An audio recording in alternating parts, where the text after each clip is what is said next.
Hey guys, what is going on? My name is Rubidium. Today we're looking at the C200 in a shoulder rig configuration.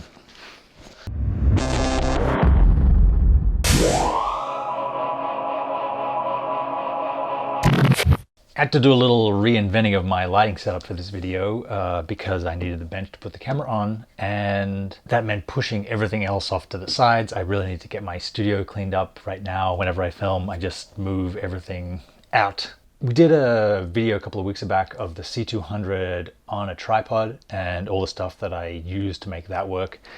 Here we have a different configuration of the C200 on a shoulder rig. Exactly the same 15mm rails, exactly the same base plate. I wanted to have a version of this that I could pop off the tripod, put on my shoulder, and basically work in between them. What I found was, if I put a Manfrotto base plate mount onto the shoulder pad, it was just that much taller, that much less stable, that much harder to work with. So I ended up taking off the Manfrotto base plate, the tripod plate, screwing the shoulder pad directly into the 15mm rod holder.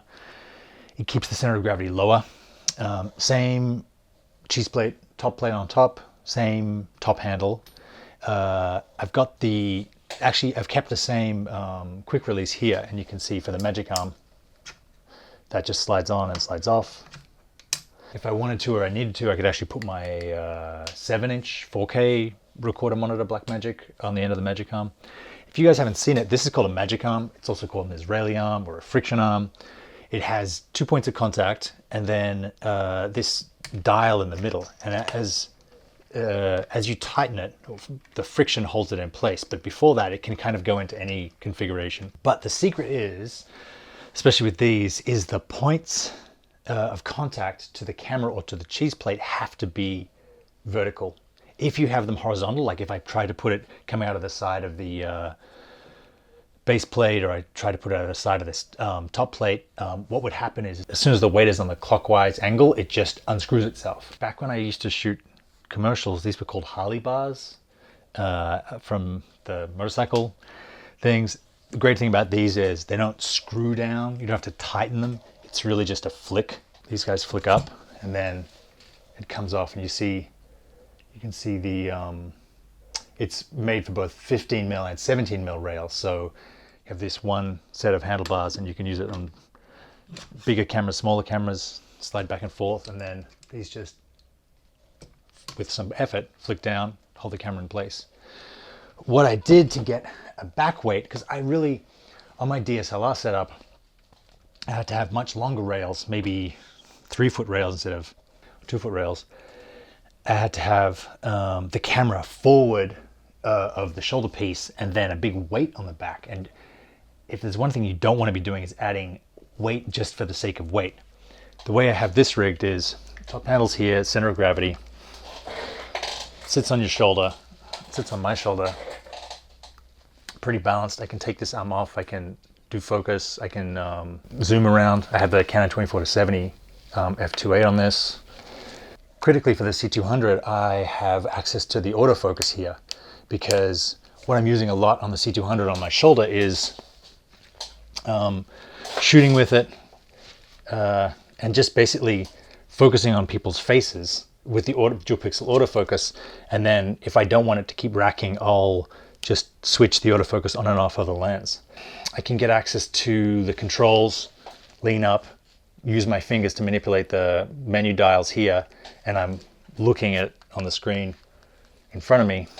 The advantage of these thinner handles rather than the long wide ones is that you can brace your elbows against your body and get a really stable, nice, comfortable position. This might be a fraction too close, but you're limited by the length of this Israeli arm. It would be perfect, probably even better than a 5-inch monitor, would be a Zacuto Gradical or some kind of EVF that can like sit on your eye.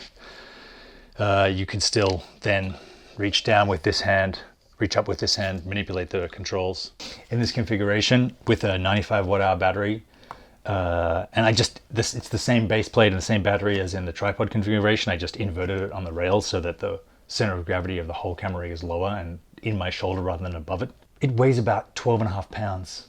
Camera, battery, monitor, rig, and it's really great. It's definitely handheld, and I think meaning that you see movement in it. It's certainly not as stable, anything like a Ronin or a Movi. And I think our definition of handheld is kind of changing because so many shots now are using stabilized gimbals or stabilized heads on the end of arms that we see on advertising, that what we think of handheld is actually stabilized, a stabilized head. I can go ahead and just get the shots really quickly. I'm not following them through. I'm not doing complicated moves. I'm really just using my body as the tripod and being able to get shots really quickly, one after another, without having to set up the tripod and get the right height and go back and forth. A couple of shortcomings about this. I'm right-handed, as a lot of people are. I like the camera on my right shoulder. The exhaust port for the battleship, no, the exhaust port for the C200 is right where my ear is. So I was on this thing the other day and I was just constantly having like slightly warm air blown in my ear, which is distracting. So I just wore my headphones. That took care of that. Rigged as this is, you can't really put it down anywhere rough. If you're filming outside, you're filming at night, you sort of need to hold it or have a table like this to put it on. You don't really want to put it on the ground because you're putting a lot of wear on the ends of the handlebars and the top of the battery. I did put some gaffer tape on top of it to sort of like stop it getting scratched. It is kind of tough with this configuration to watch your media back because the default controls for the Canon play and pause and clip select are these on the side, which are like right where your head is.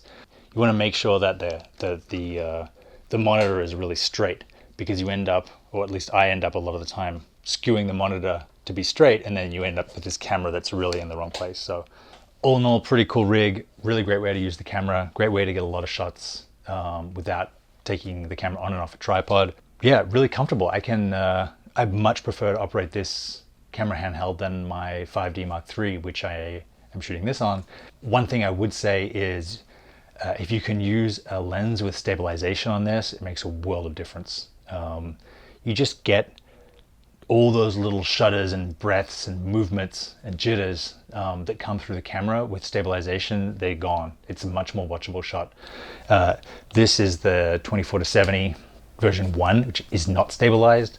I believe that either Tamron or Sigma makes a 24-70 2.8 that's stabilized. I remember Casey Neistat talking about that. Thank you to everyone who's commenting on the videos and liking them and sharing them. Totally overwhelmed by how much people are getting out of these. Really enjoying making them. I'm going to keep making them.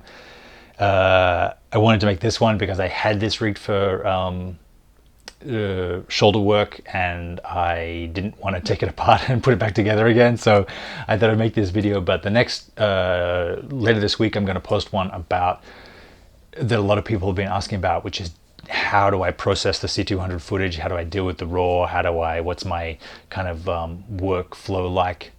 So watch out for that. Thanks, guys.